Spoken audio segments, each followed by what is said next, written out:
बिस्मिल्लाहिर्रहमानिर्रहीम। स्टार्ट करते हैं चैप्टर नंबर 3 का topic. Section number 14 registration. Registration होती क्या है, तो इसको हम अपने एक्सेल में पहले लेके आते हैं। सेक्शन 14 है हमारे पास ये।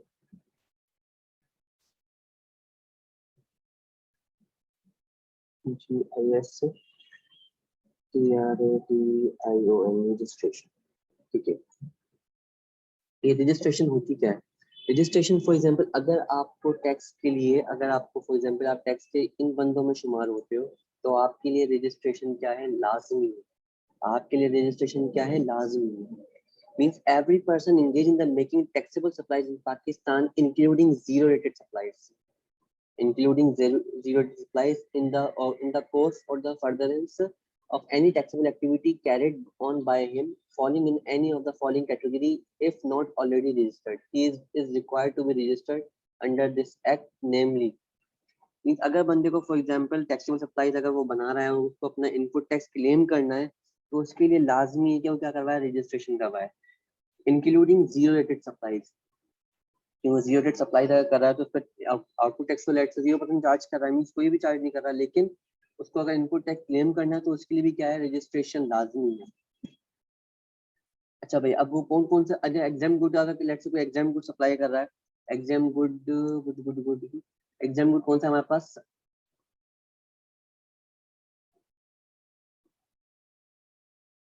ये एग्जाम सप्लाई मतलब सेक्शन 13 6 शेड्यूल और 6 शेड्यूल। इसमें क्या कहता है कि लेट्स से अगर एग्जाम सप्लाई अगर कर रहा है तो एग्जाम सप्लाई को कोई आउटपुट टैक्स आप चार्ज कर ही नहीं सकते। जब आउटपुट टैक्स चार्ज नहीं करोगे तो कोई इनपुट टैक्स की एडजस्टमेंट भी नहीं मिलेगी। तो इस केस में आप पे रजिस्ट्रेशन लाजमी नहीं है। अब रजिस्ट्रेशन लाजमी है किस पे? हमने लिखा, पहला पॉइंट लिखा हुआ, manufacturer who is not running a cottage industry. ऐसा मैन्युफैक्चरर जो कॉटेज इंडस्ट्री रन ना कर रहा हो। मीन्स अगर लेट से कोई बंदा, कोई मैन्युफैक्चरर अगर वो कॉटेज इंडस्ट्री है, कोई कॉटेज इंडस्ट्री है, तो उस पे लाजमी है कि वो क्या करवाए? रजिस्ट्रेशन करवाए। उस पे लाजमी है कि वो क्या करवाए? रजिस्ट्रेशन करवाए।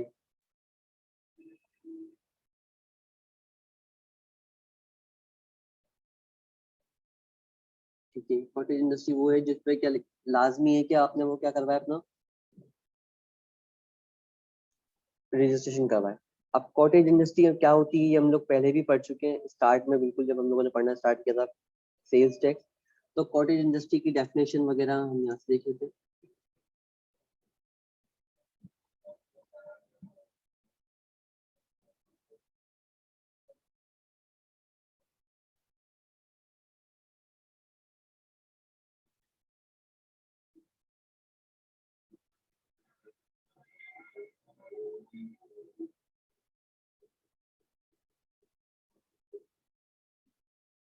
अच्छा, कॉटेज इंडस्ट्री की डेफिनेशन कौन सेक्शन में? सेक्शन 2 सब सेक्शन 5AB के अंदर कॉटेज इंडस्ट्री। अब कॉटेज इंडस्ट्री होती क्या है? Cottage industry means a concern manufacturing concern which fulfil each of the following condition, namely. ये सारी कंडीशन क्या कर रहा हूँ? फुलफिल कर रहा हूँ कि does not have an industrial gas और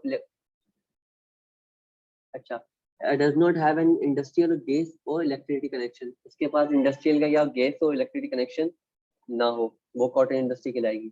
वो कहाँ पे लोकेट कर रही हो?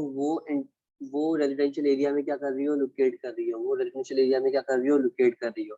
उसके टोटल लेबर फोर्स जो है, लेबर फोर्स जो है वो 10 आदमियों से ज्यादा ना हो, मीन 10 वर्कर से ज्यादा ना हो। और उसका एनुअल टर्नओवर जो है वो कितना हो? वो 10 मिलियन से ऊपर ना हो। वो 10 मिलियन से क्या हो? एक्सीड ना कर रहा हो। ये पॉइंट हम लोगों ने लिखा था यहाँ पे पहले। हाँ सही है, नॉट मोर देन 10 मिलियन और 0.8 मिलियन तक की यूटिलिटी बिल्स वगैरह ज्यादा ना आ रहा हो, ना आ रहे हो।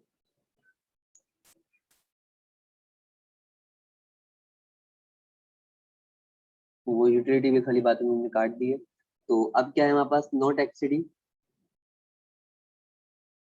अपना not industrial electricity gas connection, residential area, does not have total labour force और मोर देन 10 वर्कर्स, और एनुअल टर्नओवर कितना हो उसका? 10 मिलियन हो, से ज्यादा ना हो। तो क्या कहलाएगी हमारे लिए? Cottage industry. कॉटेज इंडस्ट्री किसको डिफाइन की गई है? 5AB में डिफाइन की गई है। तो इसको हम लिख लेते हैं। Subsection 2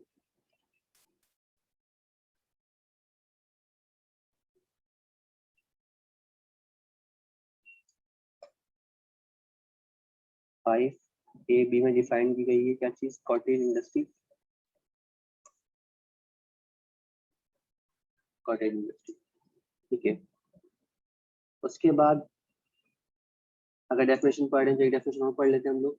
ऊपर लिखा है computerise system. Computerise system means any comprehensive income technology system to be used by the board or the any other office as may specified by the board मतलब है for the carrying out the purpose of this act। जो system information technology system वहाँ पे काम कर रहा है वो क्या कहलाएगा, कंप्यूटराइज सिस्टम कहलाएगा। 5AAA कंप्यूटराइज सिस्टम, नाम पढ़ने हैं इनके, इसका नहीं पूछेगा वैसे। 5AAA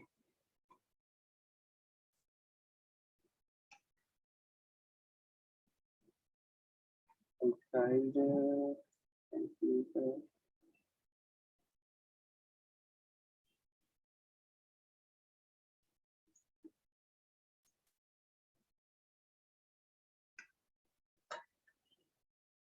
देन टॉपिक पे आते हैं। मिस कॉटन इंडस्ट्री अगर नहीं हो तो वो क्या कहलाएगा, वो रजिस्ट्रेशन के लिए लाजमी है मैन्युफैक्चर के लिए। फिर a retailer who is liable to pay sales tax under the act और rule under thereunder excluding such retail required to be pay sales tax through his electricity bill under subsection 9 of section 3। Section 3 कौन सा हमारे पास, section 3 जो है वो है, check करते हैं इसमें।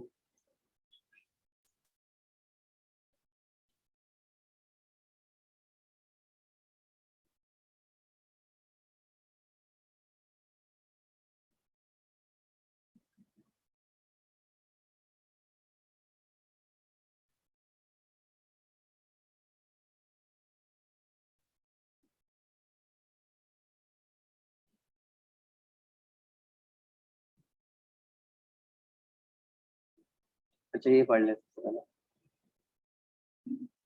Tier 1 retailer. Tier 1 retailer means a retailer falling in any of the one of the following category। अगर ऐसे टायर 1 रिटेलर अगर कोई है तो उसके लिए रजिस्ट्रेशन क्या है, लाजमी है। उसके लिए रजिस्ट्रेशन क्या है, लाजमी है। अब ये होते कौन है, a retailer operating as a unit of national और इंटरनेशनल चेन ऑफ स्टोर। ऐसा रिटेलर जो कहाँ पे वर्क कर रहा हो, इंटरनेशनल चेन ऑफ स्टोर में काम कर, नेशनल या इंटरनेशनल चेन ऑफ स्टोर चल रही है। तो इसके अलावा retailer operating in an air condition shopping mall, plaza और सेंटर एक्सक्लूडिंग कियोस्क। कियोस्क को छोड़ के उसके अलावा अगर एयर कंडीशन मॉल में बंदा शॉप वगैरह उसकी, तो क्या है उसके लिए वो टायर 1 रिटेलर, उसके लिए रजिस्ट्रेशन लाजमी है। A retailer whose cumulative electricity bills during the immediate preceding 12 consecutive months exceeds rupees 1200,000।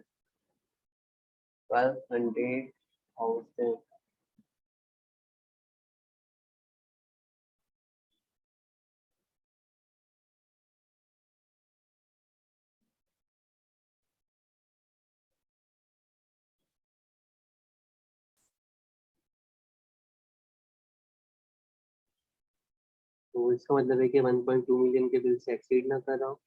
Wholesaler come retailer engage in the bulk imports and supply of the customer goods or the on the wholesale price to the retailer as well on the retail price to general body of the consumer। A retailer who shop measure 1000 square feet area or more or 2000 square feet in area or more the case of the retail of furniture।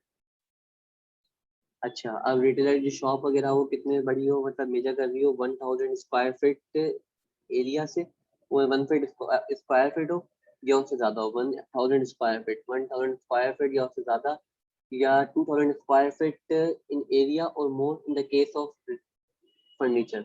Furniture की दुकान के लिए कितना हो, 2000 और मोर, और normal shop के लिए कितना हो, 1000 स्क्वायर फीट या उससे ज्यादा। A retailer who has acquired point of sales for accepting payment through debit card, credit card for banking companies, from banking companies or any other digital payment service provided authorized by the State Bank of Pakistan। H any other person or the class of person as prescribed by the board। अगर debit card credit card payment हो रही है वो भी क्या कहलाएगा, retailer कहलाएगा, tier one retailer. और अगर किसी को बोर्ड ने बोल दिया स्पेसिफिकली कि ये बंदा क्या है टायर वन में है तो वो टायर वन ही कहलाएगा, तो उसके लिए क्या है रजिस्ट्रेशन लाजमी है। फिर हमारे पास आता है लेट से कौन सा एन इम्पोर्टर। अब इम्पोर्टर कमर्शियल हो या नॉर्मल हो उसके लिए रजिस्ट्रेशन लाजमी है।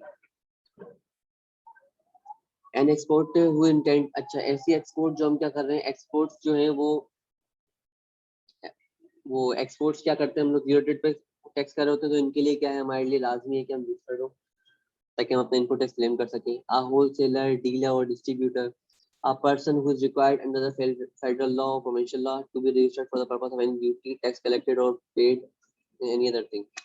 इनके लिए क्या है लाजमी है कि आप क्या करो, रजिस्ट्रेशन करवाओ अपनी। इसके अलावा नीचे लिखा हुआ है हमारे पास कि अगर लेट से कोई ऐसा बंदा है जो एग्जाम गुड सप्लाई कर रहा है, तो अगर वो एग्जाम गुड सप्लाई करने वाला बंदा वो चीज क्या कर रहा है, एक्सपोर्ट कर रहा है, तो उससे भी क्या है सेल्स टैक्स की रजिस्ट्रेशन लाजमी ताकि वो इनपुट टैक्स क्लेम कर सके। तो सेक्शन 15 हमारे पास ओमिट हुआ हुआ, सेक्शन 15 से लेके 20 तक तो ओमिट कर देते हैं अपने पास, सेक्शन 15 से लेके 20 तक।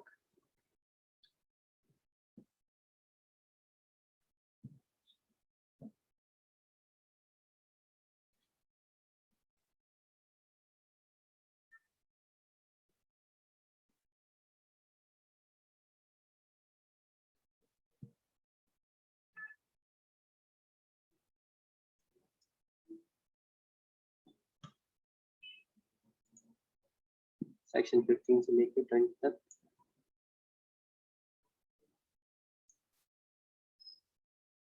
ठीक है, उसके बाद हम लोगों ने बात की कि यार ये बंदे क्या है रजिस्ट्रेशन के लाजमी है।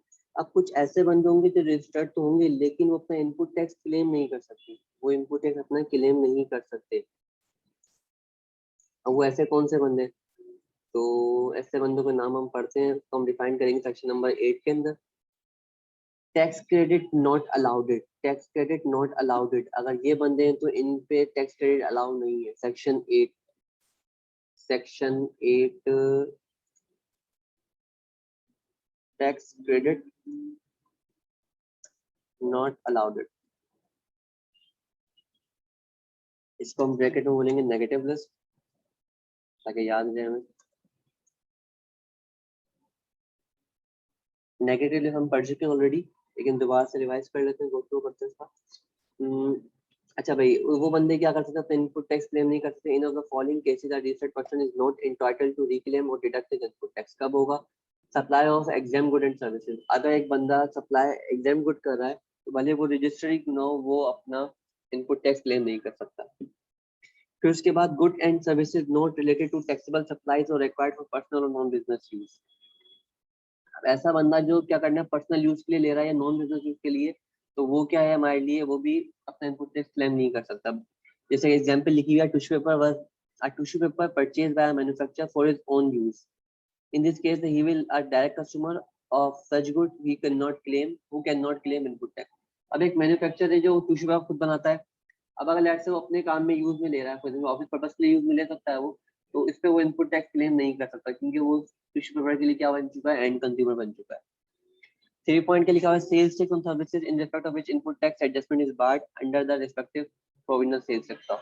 अब provisional tax sales tax law ने क्या कर दिया, मना कर दिया, तो उससे दिया क्या कर सकते हो आप, इनपुट टैक्स क्लेम नहीं कर सकते। फिर input tax on fake invoices, कोई फेक इनवॉइस होता है उस पर आप इनपुट टैक्स क्लेम नहीं कर सकते। Good in respect of sales tax has not been deposited into the government treasury by the supplier.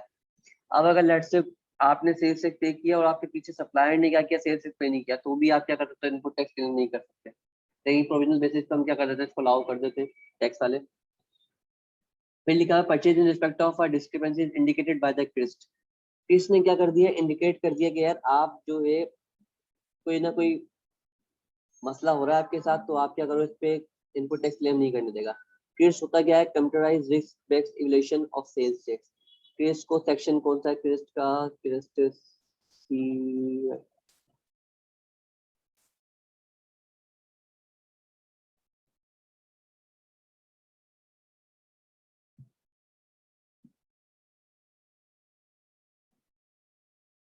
Christ को डिफाइन किया गया है 5AC ने। CRISP means a computerized program for analyzing analyzing and cross-matching of sales tax return, also refer to a computerized risk-based evaluation of sales tax. Valuation of sales tax. ये एक MCQ से पूछ सकता है कि इसकी फुल फॉर्म बताओ. तो computerized risk-based evaluation of sales tax. Section 5AC. Section 5AC. Section subsection 5AC.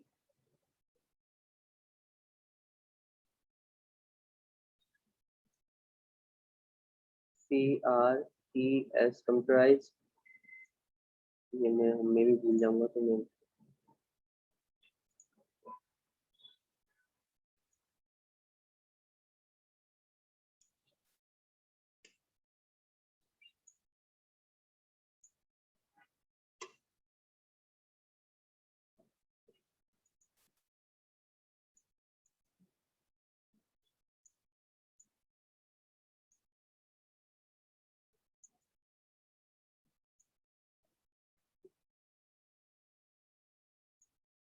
ये क्या बन गया मेरे लिए क्रिस्ट.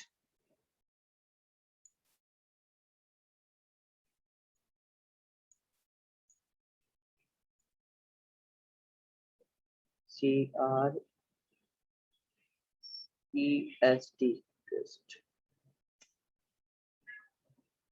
देन उसके बाद आते हैं हम लोग. फिर लिखा है good and services may be specified by the FBI which have not been declared by the supplier in his return at the filing of return by the buyer.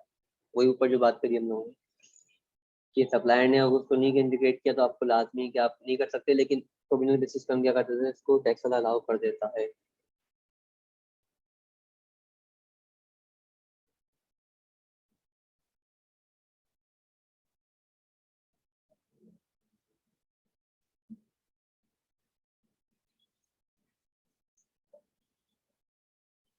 ये लिखा हुआ है क्या discrepancy would be allowed it on the provisional basis and the registered person would advised by the FBI to contact the supplier and persuade him to disclose his relevant output tax. If the supplier did not declare his relevant output tax, then input tax allowed it earlier provisionally would be adjusted or recovered. और supplier ने करता ही नहीं है तो क्या करेगा, वो दोबारा से recover कर सकता है अपना tax. Input tax paid on the purchase if he fails to furnish the information required by the FBI. Input tax जो पे कर रहा है उसने वो इन्फॉर्मेशन वगैरह जो चीज रिक्वायर्ड है वो नहीं है उसके पास, तो क्या होगा, वो इनपुट टैक्स क्लेम नहीं कर सकता. फिर लिखा हुआ है एडजस्ट नहीं कर सकता. Extra tax paid can not be adjust as input tax. Extra कोई एक्स्ट्रा टैक्स पे किया है तो वो भी क्या कर सकता है, अपने पास से क्लेम नहीं कर सकता.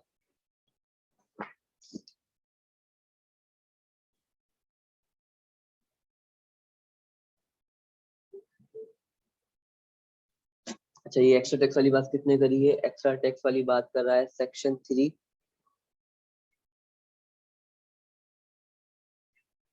सेकंड.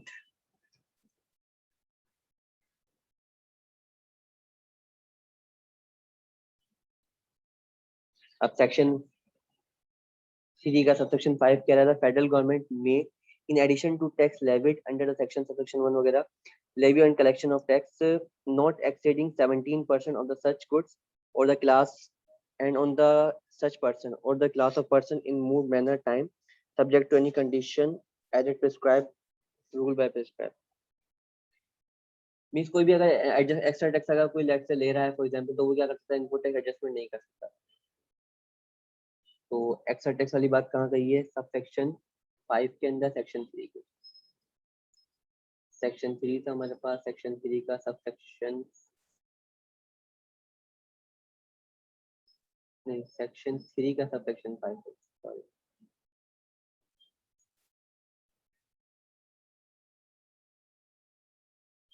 सेक्शन 5 में क्या बोल रहा है मैं? Extra tax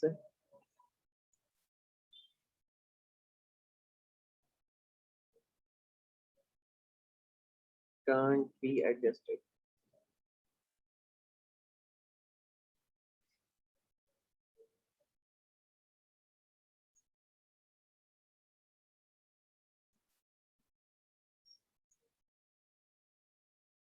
As input tax.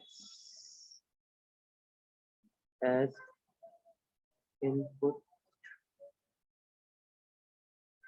Tax. Section 3 का सब सेक्शन 5।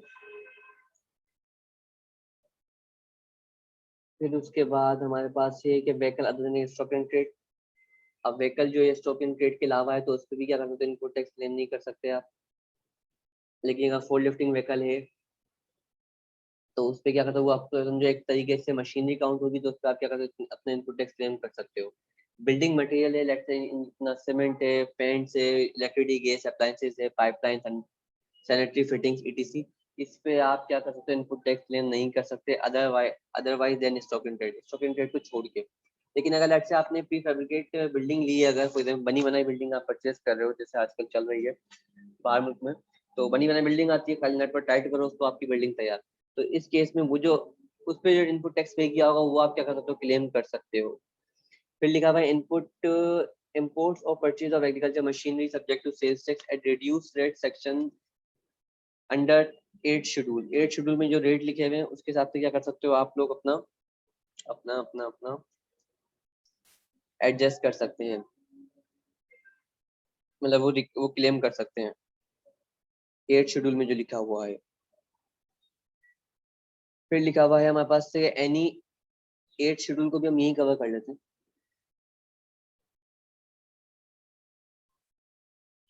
थोड़ी सी लंबी हो गई वीडियो, लेकिन अल्लाह मालिक।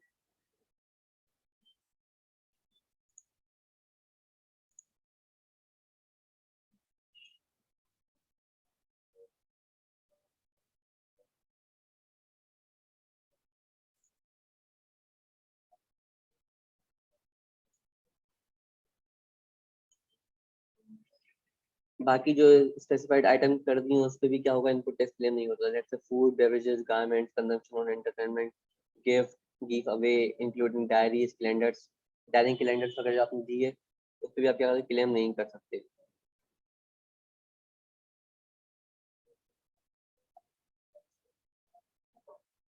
अच्छा, 8 शेड्यूल क्या है हमारे पास, 8 शेड्यूल ये लिखा हुआ था। 8 schedule specified the imports or supplies of certain goods on which sales tax chargeable at the reduced rate subject to certain conditions. Few examples are। 8 schedule क्या है, रिड्यूस रेट के बारे में बात कर रहा होता है कि अगर लेट्स से फॉर एग्जांपल अगर आप इंपोर्ट कर रहे हो रॉ कॉटन मटेरियल कर रहे हो, अगर इंपोर्ट कर रहे हो आपने क्या चीज 5, तो उस पर कितना टैक्स लगेगा, 5% लगेगा। अगर local supply of raw cotton है तो इस एग्जाम्प्ट है, अगर सप्लाई कर रहे हो लोकली सप्लाई कर रहे हो तो क्या होगा, ये एग्जाम्प्ट हो जाएगा। इसके अलावा 8% क्या है ऑन व्हाइट क्रिस्टलाइन शुगर है। 2% किस पे, फर्टिलाइजर्स पे। 2% किस पे, फर्टिलाइजर पे। ये रेट वगैरह अपने वहाँ देख लो बोले आप। 10% ऑन द फ्लेवर्ड मिल्क, चीज, butter. 10% on the import of plant and machinery not manufactured locally and having no compatible local substitutes। उसका कोई सब्सिट्यूट नहीं होना चाहिए कभी भी। अब ऐसी मशीन मंगा रहे हो जो आपके लेट से पाकिस्तान में भी है तो सब्सिट्यूट है मतलब, तो उस पर 10% रिड्यूस रेट नहीं लगेगा। लेकिन अगर ऐसी मशीन है जो कहीं आपके पास पाकिस्तान के अंदर है ही नहीं, लोकली आप मिल ही नहीं सकती, तो उस पर क्या कर सकते हो आप, रिड्यूस रेट लगाओगे 10% का। तो ये 8 शेड्यूल की बात हुई थी। 8 शेड्यूल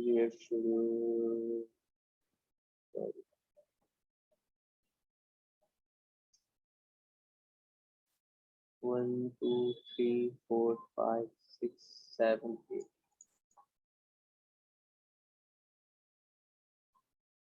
रिड्यूस रेट्स।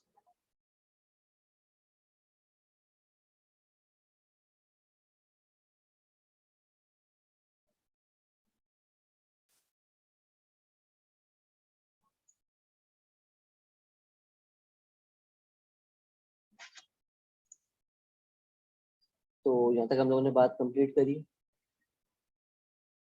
अच्छा, ऑफिस इक्विपमेंट्स में भी क्या होता है, इनपुट टैक्स रिक्लेम नहीं हो सकता, लेकिन एक्सक्लूडिंग इलेक्ट्रॉनिकल फिजिकल रजिस्टर, इस पे क्या करते हैं, हम क्लेम कर सकते हैं। और क्रोकरी कटलरी वगैरह इन पे भी हम क्लेम नहीं कर सकते। तो एक छोटा सा पॉइंट था हमारे पास, ये नेगेटिव लिस्ट हम लोगों ने पढ़ी कि इन पे आप इनपुट टैक्स एडजस्टमेंट नहीं कर सकते, क्लेम नहीं कर सकते।